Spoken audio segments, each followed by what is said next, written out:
Chapter 26 A Curtain of Iron. Britain's great wartime leader, Winston Churchill, had something to say, but no one was listening. So, in 1946, when President Truman asked the former Prime Minister to speak at tiny Westminster College in Fulton, Missouri, Churchill didn't hesitate. He said yes.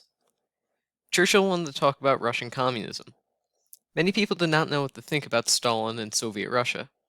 During World War II, which ended in 1945, Russia was the ally of Britain and the United States. No people fought harder against the Nazis than the Russians. No nation suffered war losses as enormous as Russia's. When the war ended, everyone hoped for friendship between the new superpowers, Russia and America. Around the world, many people believed that Russian communism was an acceptable form of government. Winston Churchill thought differently. Churchill warned of Adolf Hitler and Nazism long before most Britons or Americans took them seriously. Once again, he wanted to tell the world of a dangerous dictator and an ominous form of government. A shadow has fallen upon the scene so lately lighted by the Allied victory, he said at that small Missouri college. The shadow he was talking about was vicious totalitarian rule.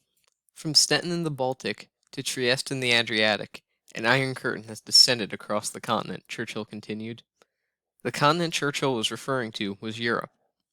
The curtain of iron was blocking out truth and freedom.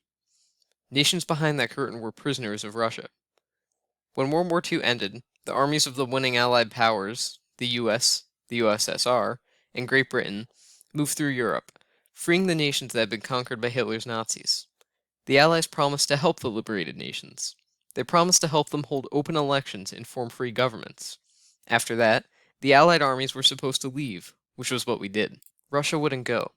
Soviet army stayed in control in Poland, Romania, Bulgaria, Czechoslovakia, Hungary, Yugoslavia, Latvia, Lithuania, Estonia, and East Germany.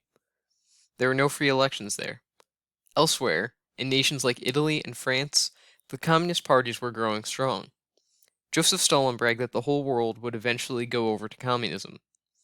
Most people didn't stay behind the Iron Curtain willingly. Armed guards stood at every Soviet border.